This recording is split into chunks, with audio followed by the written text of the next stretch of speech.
Fala aí pessoal, nesse vídeo a gente vai falar um pouquinho sobre a fisiologia renal no exercício e quais são as alterações que vão ocorrer durante e após o exercício nos rins, beleza? Para começar, eu fiz um esqueminha aqui para a gente dar uma relembrada na parte da fisiologia renal. Tá? Então assim, esse vídeo não é específico da fisiologia renal, mas a gente vai ver um geralzão só para a gente relembrar algumas coisas. Bom, então vamos lá. Quando a gente pensa nas funções do rim de modo geral, a gente tem três coisas principais que o rim vai fazer, tá? Primeiro, deixa eu explicar essa imagem aqui. Então, nessa primeira imagem, a gente tem o que seria o sistema urinário, certo? Então, aqui a gente tem os rins, a gente tem aqui a uretra, né? A gente tem a bexiga ali, os canais urinários e tal. E aqui a gente tem as duas principais artérias que vão chegar ali nos rins, beleza? Aqui a gente pegou esse rim aqui, deu um zoom nele e a gente fez um corte coronal, né? Então a gente cortou bem no meio do rim e a gente consegue ver aqui a parte do córtex renal, né? Enfim, outras coisas. E aí a gente deu um zoom na parte específica do rim onde a gente vai ter o néfron, tá? Então aqui a gente tem o rim e aqui a gente tem o que seria o néfron. O néfron nada mais é do que a menor unidade funcional dos rins. Então lembra lá no músculo a gente tem o sarcômero, que é a menor unidade contrátil, né? Aqui nos rins a gente tem o néfron, que é a menor unidade funcional. E aí o que o néfron vai fazer? Nos néfrons a gente vai ter as principais funções ocorrendo, né? Então a gente tem processo de filtragem do sangue, certo? A gente tem o processo de reabsorção da maioria das substâncias e a gente tem um processo de secreção. Então, todos os líquidos que chegam até os rins, que chegam até o néfron, né, através do nosso sangue, eles vão passar por esses três processos, de filtragem, de reabsorção e de secreção, beleza? Então, vamos nomear aqui algumas estruturas que fazem parte do néfron e depois a gente vai entender um pouquinho mais sobre esses três processos aqui. Então, só lembrando que aqui no néfron, a gente tem essa região aqui, né, essa cápsula que a gente chama de cápsula de Bowman.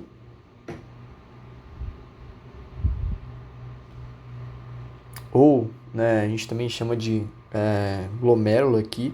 Esse glomérulo é onde a gente tem um amontoado de vasos sanguíneos, tá?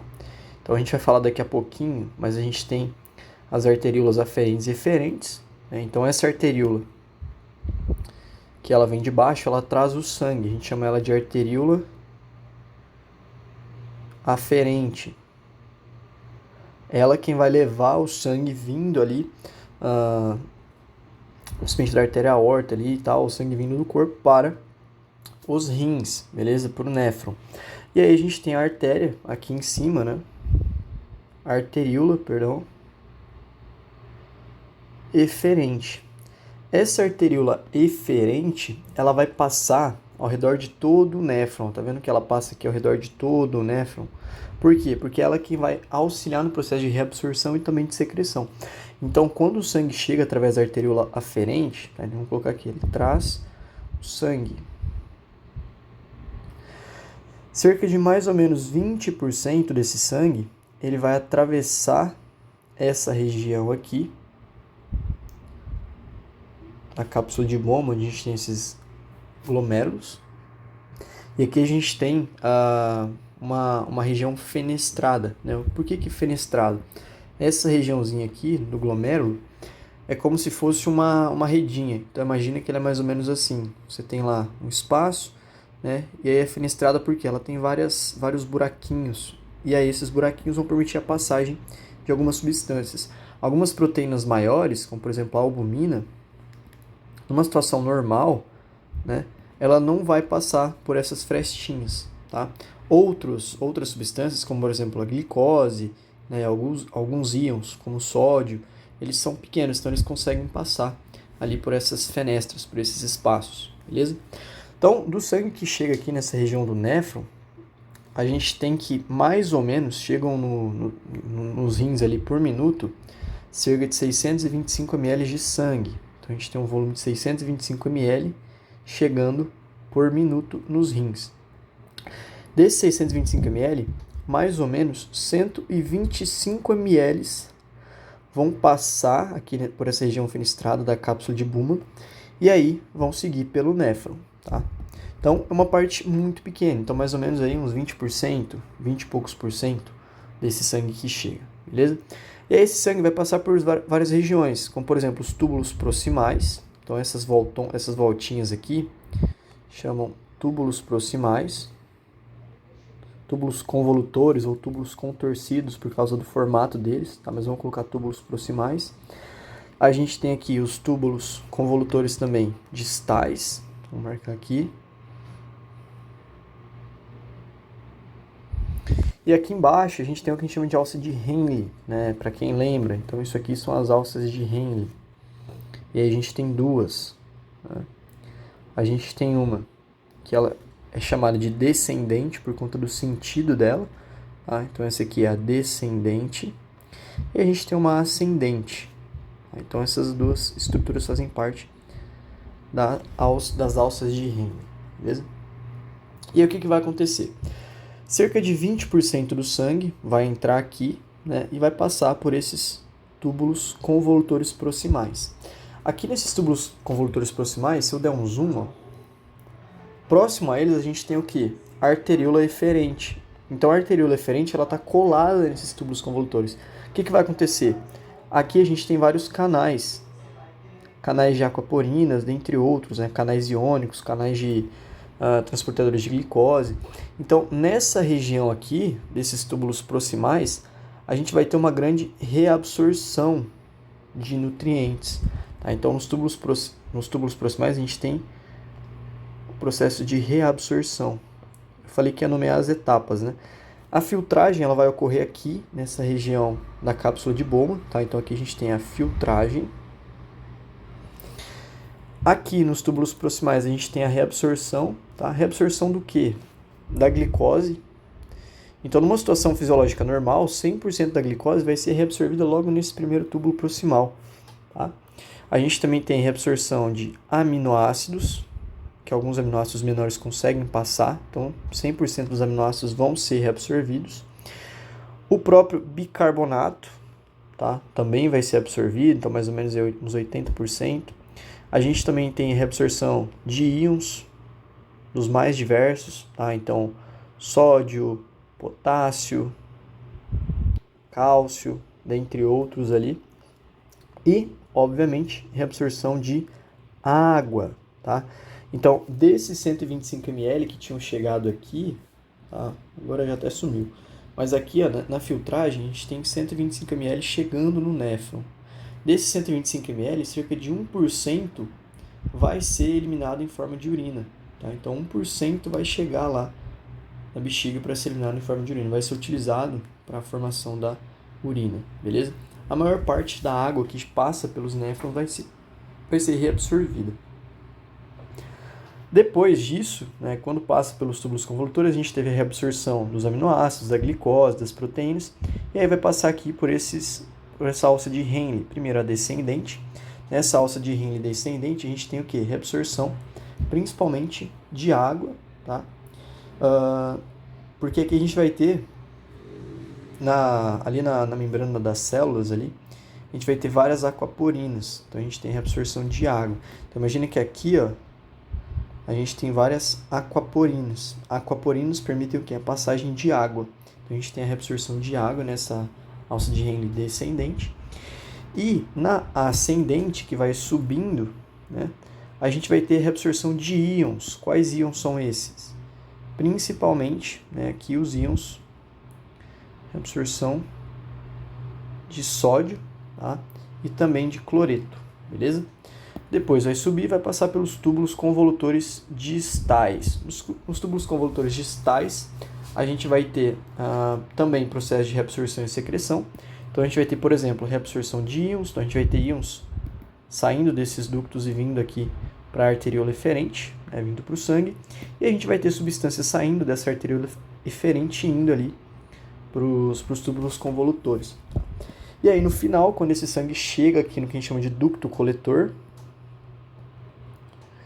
a gente também pode ter alguma troca, mas aqui já é mais difícil, tá? E aí ele vai ser mandado para outra região ali dos rins, onde a gente vai ter depois a formação da urina. Formação de outras substâncias antes, mas no final de todo o processo a gente vai ter a urina, beleza? Então, cerca de 1%. Isso aqui ficou meio bagunçado, né? Enfim, mas eu acho que deu para entender um pouquinho. Que a gente não pode esquecer que esses processos aqui, tá? Vamos de novo aqui embaixo. Então, a gente tem aquelas 3 etapas importantes. A filtragem, que vai acontecer ali no glomérulo, certo? A gente tem a reabsorção e a secreção. A reabsorção está relacionada com substâncias que vão sair do néfron e vão para a corrente sanguínea, tá? Então, do néfron para a corrente. A secreção vão ser substâncias que saem do sangue, né, da própria corrente, né, que estão passando esses vasos, que estão passando ali ao redor do néfron e vão para o néfron, tá? Para serem eliminados. Então, ao longo de todo o néfron, a gente tem reabsorção e secreção. O que diferencia aqui, em alguns lugares, como nesse ducto proximal aqui, a gente vai ter maior reabsorção de água, de glicose, de aminoácidos, dentre outros, tá? Aqui a gente tem mais reabsorção de água e íons, e aqui a gente vai ter mais reabsorção ali de íons também, principalmente, beleza? Então, basicamente é isso. E é assim a gente dá um geralzão aí nessa parte da fisiologia renal, beleza? Bom, então a gente já deu uma geral na parte da fisiologia e já relembrou alguns conceitos, tá? Da fisiologia renal, reabsorção de nutrientes e tal. Agora a gente vai falar sobre a regulação do fluxo renal durante o exercício. E aí a gente já começa a entrar na parte da fisiologia.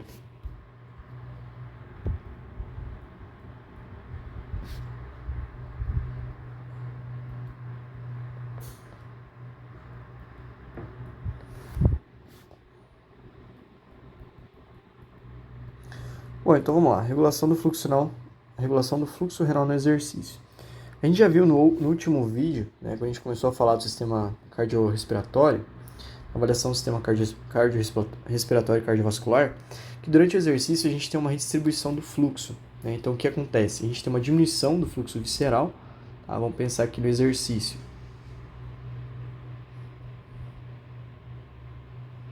A gente vai ter um aumento do fluxo sanguíneo, principalmente nos músculos, e um pouquinho ali no sistema nervoso central, tá? E a gente vai ter a diminuição do fluxo sanguíneo visceral, beleza? Em tudo que está relacionado com repouso, digestão, o próprio fluxo renal. Então a gente pode dizer que a gente vai ter uma diminuição do fluxo renal no exercício, tá? Vou fazer um esqueminha aqui, só para a gente ilustrar como que acontece isso.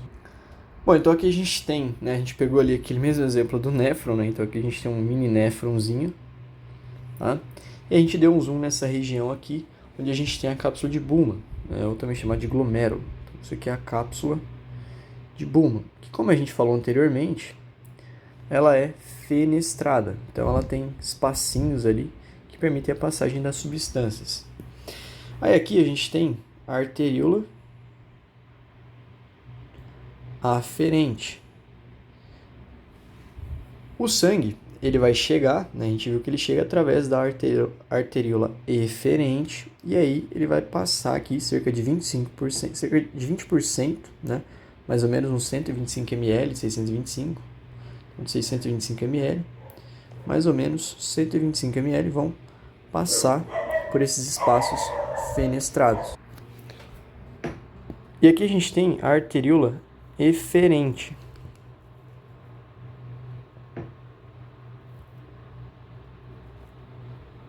Certo? E a gente não precisa entrar muito a fundo nisso, mas basicamente, aqui nessa região da cápsula de Bowman, a gente tem uma pressão que vai ser exercida, tá? Então a gente tem uma pressão aqui que vai fazer com que esses líquidos eles tendam a fluir para dentro do néfron, beleza? E aí a gente vai utilizar aqui dois exemplos, tá? Duas coisas que acontecem durante o exercício, por exemplo. Tá? Então, durante o exercício, se a gente for pensar aqui, a gente vai ter uma maior ativação do sistema nervoso simpático. Então, tem um vídeo de sistema nervoso autônomo que a gente consegue entender bem a diferença em simpático e parasimpático. Mas, basicamente, imagina uma balancinha, né? Então, do lado eu tenho o simpático e do outro eu tenho o parasimpático. No exercício, essa balancinha ela tende a contrabalancear e a gente tem uma maior atividade do sistema nervoso simpático e uma menor atividade do sistema nervoso parasimpático. O que o simpático vai fazer? esse aumento do sistema nervoso simpático, que é o que coloca a gente em estado de luta ou fuga, ele vai fazer, né, uma vasoconstrição dessa arteríola aferente. Quando você faz uma vasoconstrição, o que vai acontecer? É como se a arteríola ficasse menor, né? Fica mais constrita. Tá? Então imagina que a parede dela internalizou um pouquinho. Então ela faz uma vasoconstrição. Se eu diminuo o espaço para o sangue passar, eu vou ter consequentemente uma diminuição do fluxo sanguíneo. Então, durante o exercício, esse aumento do sistema nervoso simpático faz com que a gente tenha uma diminuição do fluxo sanguíneo para o néfron. Assim, a gente vai ter uma diminuição da pressão que o sangue exerce sobre esse néfron e, consequentemente, uma diminuição da filtração. Como assim? Se eu tenho menos sangue chegando, eu tenho menos sangue fazendo pressão aqui nessa região. Imagina o sangue chegando em grande quantidade e se acumulando. Mais sangue vai passar, porque a pressão aqui é maior. Tá? Aumenta a pressão, mais sangue passa. Se eu tenho menos fluxo sanguíneo, eu vou ter menos pressão e, consequentemente, eu vou ter menos sangue fluindo aqui. Beleza? Da mesma forma, se a gente for pensar nessa arteríola aferente, vai acontecer o contrário. Tá? Então, no caso da arteríola eferente, quando a gente tem uma vasoconstrição dela,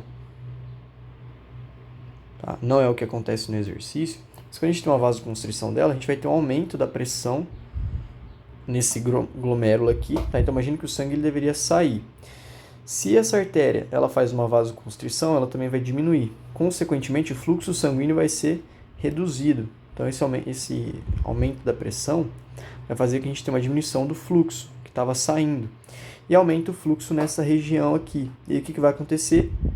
O sangue ele vai ser filtrado em maior quantidade. Então, a vasoconstrição da arteríola eferente também aumenta a pressão.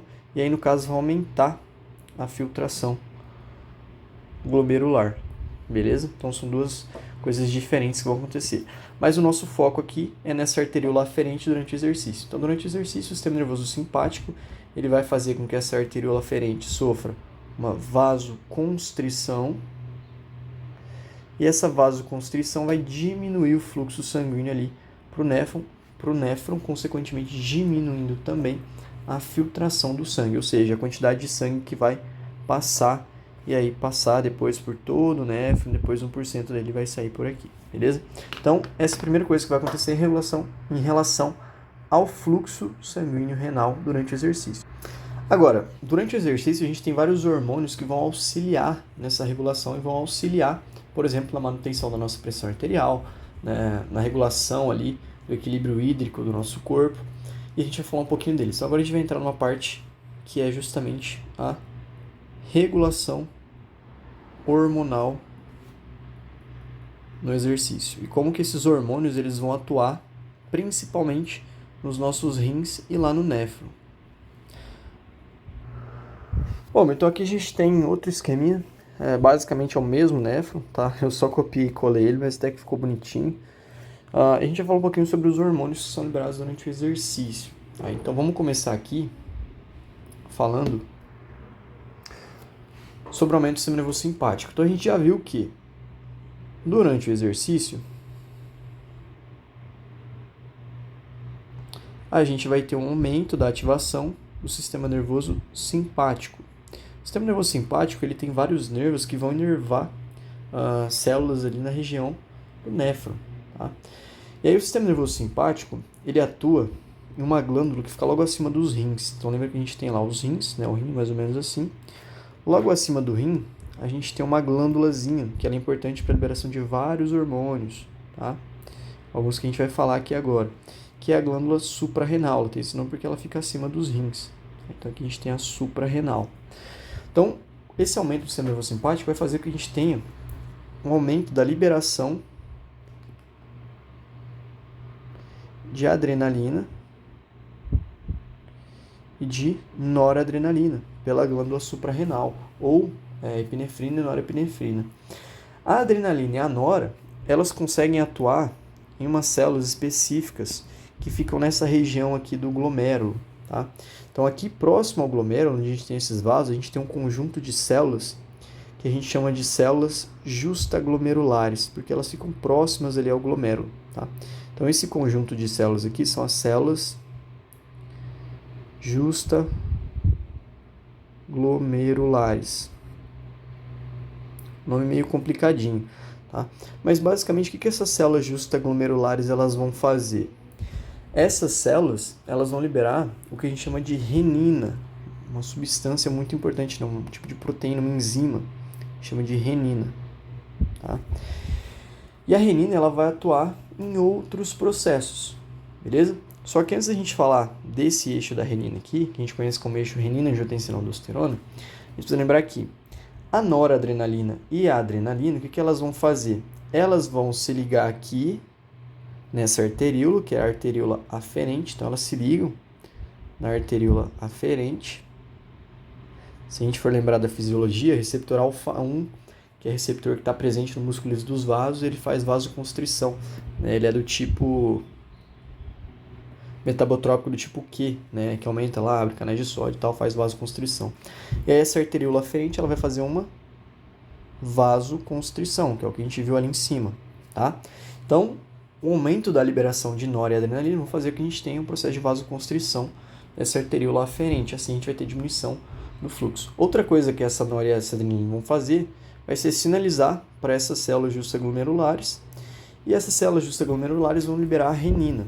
Se a gente for lembrar o que é a renina é um tipo de enzima que ela vai atuar em cima do angiotensinogênio, tá? Então, a gente tem uma molécula chamada de angiotensinogênio, que, se eu não me engano, é liberada pelo fígado, tá? Não vou lembrar agora, faz tempo que eu estudei isso na fisiologia. Mas esse angiotensinogênio, ele vai ser convertido pela renina, então a renina vai lá atuar em cima do angiotensinogênio, e ela vai converter o angiotensinogênio em angiotensina do tipo 1. A angiotensina do tipo 1, ela não tem nenhuma função, até agora, que foi encontrada no nosso organismo, nenhuma função importante, tá? Então, ela é uma forma inativa da angiotensina. Só que a angiotensina do tipo 1, quando ela é liberada na corrente, né, o que ela vai fazer? Ela é convertida, né, a angiotensinogênia é convertida em angiotensina 1 pela renina, ela vai sofrer ação de uma outra molécula, de uma outra enzima, que é a ECA, tá? ECA vem de enzima conversora de angiotensina do tipo 1. Tá? Então, a ECA ela é liberada pelos pulmões.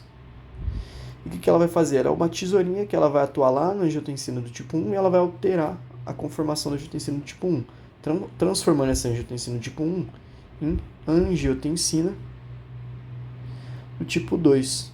Tá? Aqui a gente está vendo de uma forma mais resumida. A angiotensina do tipo 2, o que ela faz? Ela consegue se ligar, ela atua de várias formas, tá? Ela é uma molécula muito importante. Uma das coisas que ela faz é se ligar a receptores lá na suprarrenal. E aí, quando ela se liga a esses receptores na suprarrenal, a suprarrenal, uma região que é o córtex da adrenal, tá? Então a gente tem um córtex e a medula adrenal. Mas enfim, a aldosterona ela vai ser liberada, né, um hormônio chamado aldosterona vai ser liberado pelo córtex adrenal, uma região chamada de zona glomerulosa.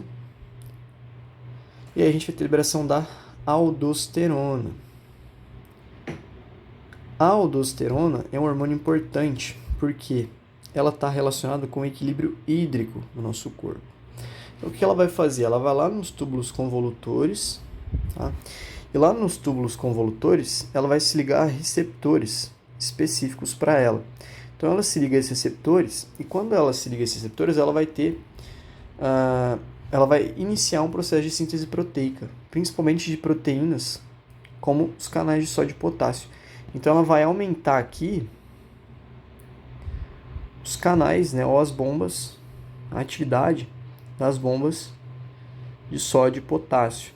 E o que essas bombas de sódio e potássio fazem? Elas vão pegar o sódio que estava ali passando pelo tubo convolutor no néfron e vão mandar ele de volta para a corrente sanguínea, tá? Que a gente tem o sangue, tá? Então esse sódio ele vai ser mandado de volta para o sangue. E o potássio que estava aqui, ele vai ser mandado para fora, ele vai ser mandado para o néfron, depois ele vai ser excretado, beleza? Então o que a aldosterona faz? A aldosterona, ela aumenta a reabsorção de sódio, tá? E ela também aumenta a excreção, né, ou secreção ali de potássio, beleza? E se a gente for pensar, né, na fisiologia, quanto mais sódio eu tenho na corrente sanguínea, mais água tende a ter também, porque o sódio ele vai atrair a água. E aí, bom, aí com os valores de sódio aumentados na corrente sanguínea, a gente vai ter uma resposta do hipotálamo também, tá? Uma coisa que eu esqueci de falar também, que a gente vai falar agora da angiotensina tipo 2. A angiotensina do tipo 2, ela também atua, além dela atuar ali na suprarrenal, ela também funciona como uma molécula sinalizadora lá no hipotálamo. Então lembra do hipotálamo? O hipotálamo é um dos nossos centros de controle da homeostase, além de fazer a secreção de vários hormônios. Tá? Então lá no hipotálamo, a gente vai ter vários sinais chegando em relação à osmolaridade. Tá? Então a gente tem osmorreceptores e a gente também tem os barorreceptores.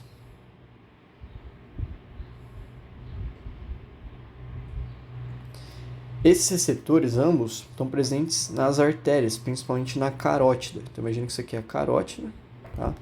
Saindo lá do coração. E numa região ali da carótida a gente vai ter esses barorreceptores. São receptores periféricos. O que acontece? Os barorreceptores, eles captam alteração em relação à pressão arterial. Tá? Eles captam alteração na PA. Já os osmorreceptores, eles captam alteração na osmolaridade. O que é a osmolaridade? É a quantidade de soluto e solvente que a gente tem no sangue. Então, é uma balancinha. De um lado eu tenho soluto e do outro solvente. Tá? Um exemplo. Água e sódio. Se eu tenho muito sódio, eu preciso aumentar a quantidade de água. Se eu tenho pouca água, eu preciso diminuir a quantidade de sódio, preciso eliminar. Tá? Então, isso são respostas que acontecem para quê? Para me manter esse equilíbrio osmótico, beleza? Então, os osmorreceptores, quando aumenta a quantidade de sódio, por conta da reabsorção ali, no caso, mecanismo da aldosterona, os osmorreceptores vão mandar um sinal para o hipotálamo de que tem muito sódio e tem tem muito solvente, né, e pouco soluto. Na verdade, o contrário, né, muito soluto e pouco solvente. Enfim, muito sódio e pouca água. E o hipotálamo, o que ele vai fazer? A gente tem uma região do hipotálamo que é a neurohipófise.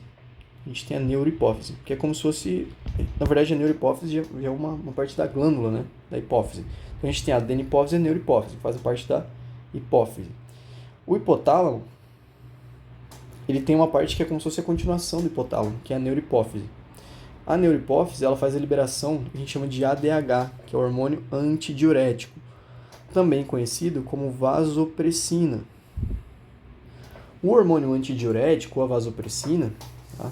Ele também é estimulado, a liberação dele também é estimulado pela angiotensina. Então, a angiotensina do tipo 2, ela vem aqui no hipotálamo e ela também sinaliza para que a gente tenha a liberação do ADH. Então, a gente tem a liberação do ADH, o que o ADH vai fazer? A gente vai ter que dar uma voltona gigante. O ADH, ele vai vir lá no néfron, ele também vai atuar lá no néfron. E o que o ADH faz? Basicamente, ele vai aumentar a expressão de uns canais que a gente chama de aquaporinas. Tá? Deixa eu fazer aqui embaixo, fica mais fácil. Então, imagina que a gente pegou lá a partezinha aqui do néfron, a parte mais distal do néfron. Então, a gente tem lá a parte distal do néfron, os túbulos convolutores e tal. E aqui já é aquele último ducto que a gente chama de ducto coletor. Tá? Então, o ADH ele vai se ligar a receptores do tipo V1, né, que são receptores de vasopressina do tipo 1. Tá? Então, o ADH ele vem, se liga a esses receptores, e o que acontece aqui, se a gente der um zoom? Tá? O ADH ele se liga a esses receptores que são metabotrópicos, ligados à proteína GS. E o que vai acontecer? Proteína GS, síntese proteica. E essas proteínas sintetizadas, elas vão fazer com que algumas moléculas que a gente chama de aquaporinas, tá? A gente vai ter essas aquaporinas, elas vão para a membrana aqui, para essa região, e aí essas aquaporinas, elas vão aumentar a expressão delas. As aquaporinas, como o próprio nome diz, é bem sugestivo, né? Elas vão aumentar a permeabilidade de água ali para esses vasos. Então, a gente aumenta a água, a quantidade de água. Tá? E aí a gente tem vários tipos de aquaporina. Tem as aquaporinas do tipo 2 e tem as aquaporinas do tipo 3 e 4. As aquaponinas do tipo 2 permitem a passagem da água do néfron, dos túbulos convolutores, para dentro dos vasos. E aí depois a gente tem as aquaponinas do tipo 3 que vão permitir a entrada dessa água realmente para dentro do sangue ali e tal, beleza? Então a gente tem um aumento da concentração de água nos nossos vasos sanguíneos. E aí a gente tem o quê? Mecanismo de regulação. Antes estava desalinhado, então tinha muito sódio e eu tinha pouca água. Agora, com essa reabsorção de água, o que o ADH faz? Ele aumenta a reabsorção de água. Por isso que ele é chamado de hormônio antidiurético, porque ele impede a diurese, tá? Aumentando a reabsorção de água. E agora a gente tem um estado de equilíbrio. Então eu tenho tanto sódio quanto água, solvente e soluto, mesmos níveis ali, beleza? Basicamente é isso que vai acontecer durante o exercício em relação a essa regulação hormonal. Fica uma bagunça isso aqui, eu vou tentar resumir, tá, de uma forma mais simples. Então no exercício, o que vai acontecer? De novo, tá? Então a gente tem um aumento do simpático, vou tentar esquematizar de uma forma simples. O simpático vai fazer o quê? Vasoconstrição da arteríola aferente. Sendo assim, a gente vai ter diminuição do fluxo para o néfron. Tá? Aí depois a gente tem a liberação da nora e da adrenalina. A nora e a adrenalina vão fazer isso aqui, tá? Acabei esquecendo de mencionar. E elas vão fazer que a gente tenha a liberação da renina para aquelas células justaglomerulares. Tá? E aí a renina ela vai fazer parte do eixo renina, angiotensina, aldosterona. O que a aldosterona vai fazer? A aldosterona ela vai atuar lá no néfron. E quando ela atua no néfron, ela aumenta a reabsorção de sódio e aumenta a secreção de potássio, certo?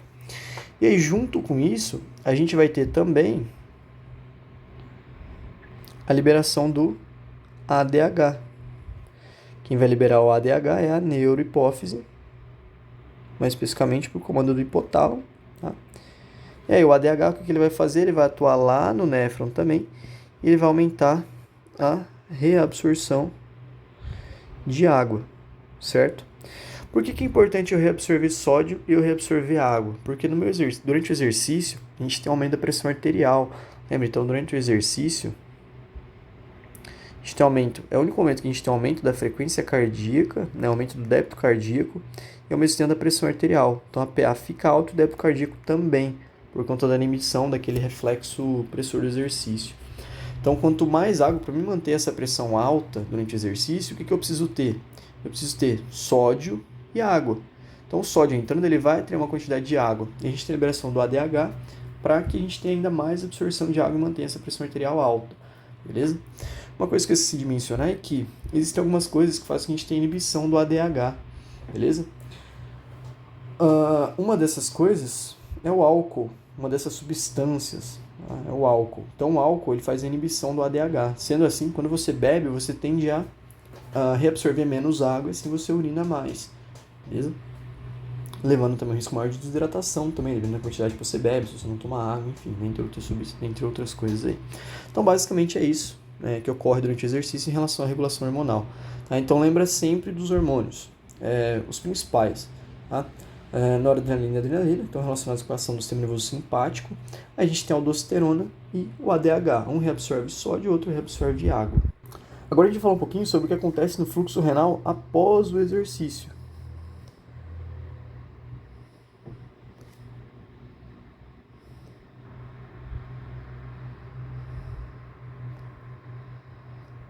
E só uma coisa que eu acabei esquecendo de mencionar aqui, como a gente estava falando dessa questão hormonal e tal, deixa eu puxar isso aqui para baixo.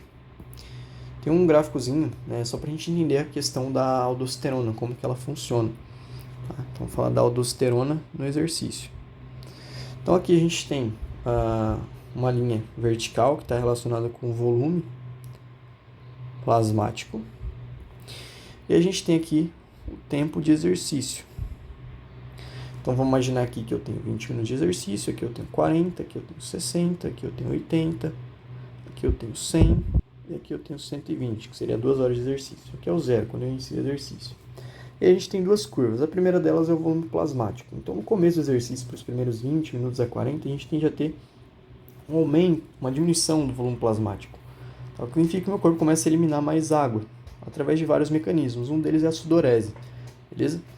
Ao mesmo tempo, né, só que depois de um determinado tempo, se a gente for pensar que depois desses 20 minutos, a gente tem uma queda maior aqui no começo desse exercício, depois a gente tem ele meio que se mantendo, né, os níveis de volume plasmático se mantendo. Por quê? Porque em contrapartida a isso, a gente tem aumento da aldosterona. Então a aldosterona, ela tende a aumentar com o passar do tempo. Tá? Então a gente tem um aumento da aldosterona, e aqui a gente tem o volume plasmático. Por quê? Porque a aldosterona é o principal hormônio que vai auxiliar na manutenção desse volume plasmático. Então ela é quem vai manter a nossa pressão arterial, né, ali o nosso volume de sangue, volume plasmático, igual ao longo do exercício, ou vai impedir com que ele caia muito. Porque se o nosso volume plasmático diminui, a gente pode ter uma diminuição da pressão arterial, né, uma hipotensão, que no exercício não é bom. A gente precisa ter uma pressão um pouco mais alta no exercício, beleza? Então basicamente é isso. E aí agora sim vamos falar sobre o fluxo renal após o exercício. Então, durante o exercício, a gente já viu, eu sempre começo com exercício, né? A palavra exercício. Mas enfim, vamos lá. Durante o exercício, a gente viu que, na verdade a gente falou isso ainda, mas a gente tem uma perda muito grande de água. Tá?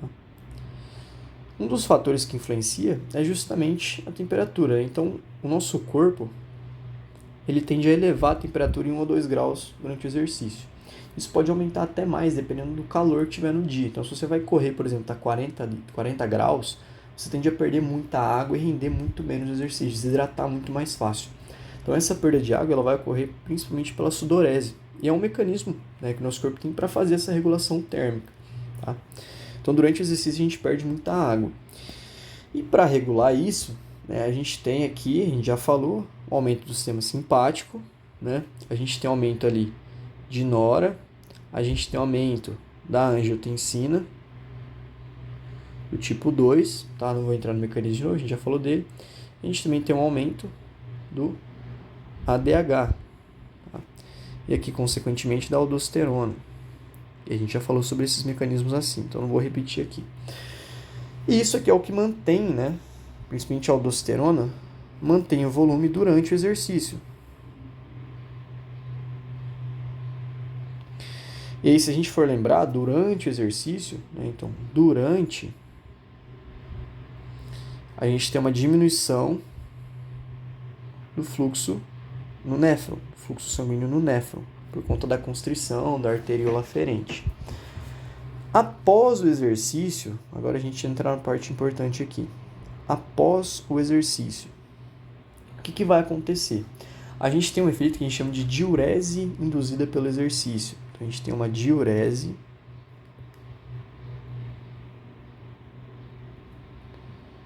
induzida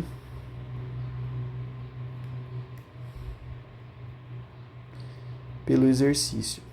Então, significa que depois do exercício você vai provavelmente ter vontade de ir no banheiro. Isso é um processo induzido justamente pelo exercício. Principalmente pelo aumento do fluxo sanguíneo.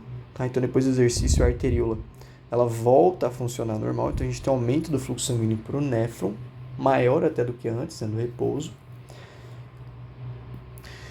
E assim, a gente tem aumento da produção de urina. Que é importante, né, porque através da urina, a gente vai ter, por exemplo, a eliminação de metabólitos que foram produzidos ali durante aquele exercício. Tá? Então, ela vai auxiliar nesse processo de regulação. Tá?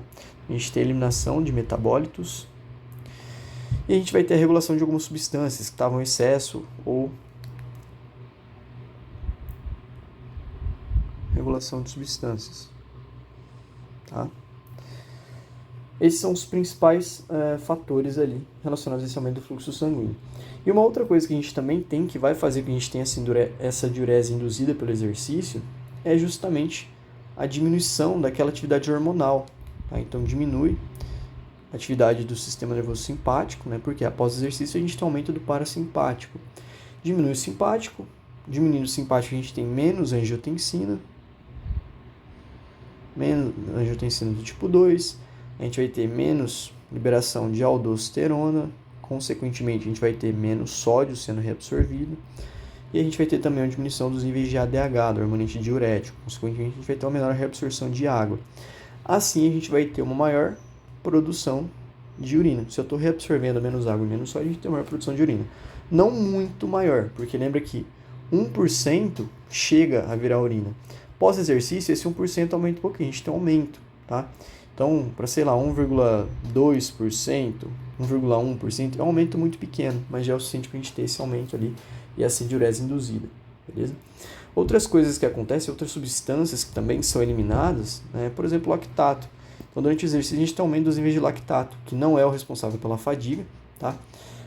Mas ele está relacionado principalmente com a intensidade do exercício. Então, aumenta a eliminação de lactato, certo? Outra coisa que pode acontecer após o exercício é o que a gente chama de proteinúria. E essa proteinúria está relacionada com a eliminação de proteínas, principalmente uma proteína chamada de albumina. Então, aumenta a eliminação de proteínas. Por quê? Durante o exercício, a gente tem o processo de vasoconstrição. Tá? Essa vasoconstrição faz com que a gente tenha um aumento da permeabilidade glomerular. Porque lembra que eu tenho lá, vou fazer aqui de novo, a gente tem a arteríola aferente e arteríola eferente. A constrição dessa arteríola aferente faz com que o pouco sangue que chega ali, ele tenda a passar aqui pro glomérulo, tá? Então a gente tem, por conta dessa vasoconstrição, um aumento da permeabilidade glomerular. Então chega pouco sangue, mas o sangue tende a passar. E aí, esse aumento da permeabilidade é causado por um aumento da pressão. Esse aumento da pressão faz com que, lembre que aqueles espacinhos fenestrados que a gente tinha, né, eles não permitem a passagem de moléculas grandes como a albumina. Só que, como a permeabilidade do glomérulo está aumentada, a gente tem, por exemplo, a passagem de proteínas, como a albumina ou até outras proteínas menores. E aí a gente tem a eliminação de proteínas, principalmente, né, um exemplo delas, a albumina. Mas isso é normal, tá? Então, a albumina, a concentração de albumina na urina, ela é um fator importante porque ela está relacionada principalmente com a intensidade do exercício. Então, a gente pode dizer que as concentrações de albumina pós-exercício estão relacionadas com a intensidade do exercício. Então, quanto mais albumina tiver, quanto maior for a concentração de albumina, significa que o exercício ele foi mais intenso. E também pode acontecer um outro fenômeno, tudo isso a gente está falando aqui, ó, após, que é a hematúria. Então, a gente pode ter esse outro fenômeno que é a hematúria. O que é a hematúria? A eliminação de hemoglobina. Então, a gente começa a ter a eliminação de hemoglobina. Isso é um quadro patológico, tá? Não é normal acontecer isso.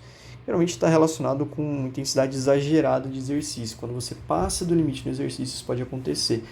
Tá? E aí a urina sai com uma coloração ali meio preta e tal, não é legal. Beleza? Então, basicamente é isso. Então, vamos lá.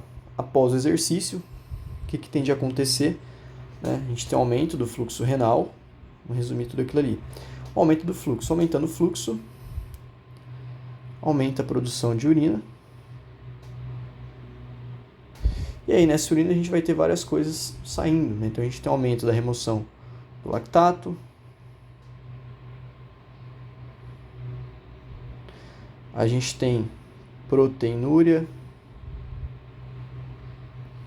Aumento da eliminação de proteínas. E a gente também pode ter isso que a gente acabou de citar, que é a hematúria.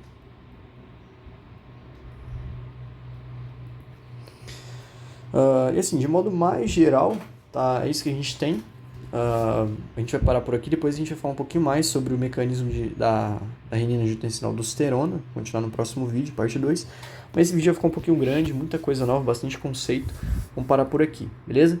Então, só recapitulando aqui de modo mais geral, a gente falou um pouquinho sobre o fluxo renal pós-exercício, que tende a aumentar a diurese, tá? Então, depois do exercício, a diurese ela aumenta, principalmente pela diminuição ali daqueles hormônios que impediam a diurese e o aumento do fluxo sanguíneo renal. A gente falou sobre a questão hormonal no exercício, que foi esse esqueminha aqui, ficou um pouquinho confuso. Se você não entendeu, volte a assistir ele de novo. Então, basicamente, a gente tem um aumento do sistema nervoso simpático, tá? Que vai fazer com que a gente tenha vasoconstrição da arteriola aferente, vai diminuir o fluxo sanguíneo renal. A gente tem também, né, que essa noradrenalina e adrenalina vão atuar ali naquelas células justaglomerulares, vão fazer com que elas liberem a renina, que a renina vai atuar na angiotensina do tipo 1, convertendo ela no angiotensinogênio, convertendo em angiotensina do tipo 1, que depois vai sofrer a ação da ECA, vai ser convertida em angiotensinogênio do tipo 2, angiotensina do tipo 2, e a angiotensina do tipo 2 vai fazer com que a gente tenha a liberação da aldosterona, lá pela glândula suprarrenal. A aldosterona aumenta a reabsorção de sódio. O hipotálamo, por sua vez, a neurohipófise, vai liberar o ADH, que vai aumentar a reabsorção de água. Assim, a gente tem aumento de sódio e água, aumenta a pressão arterial durante o exercício e a manutenção do volume plasmático, que a gente viu aqui. Então, com o passar do tempo do exercício, quanto mais prolongado o exercício, maior os níveis de aldosterona para a gente ter a manutenção desse volume plasmático. A gente também falou um pouquinho sobre a regulação do fluxo renal, né, durante esse exercício, então aquilo que eu acabei de falar. A gente deu uma aprofundada ali no glomérulo, entendeu um pouquinho sobre como que acontece esses processos, e aqui a gente falou basicamente sobre as etapas aí de reabsorção, filtragem e secreção que acontecem no nefro, beleza? E aí a gente encerra esse vídeo, espero que tenha ajudado. Se gostou, enfim, é nóis, tamo junto e até o próximo vídeo. Valeu!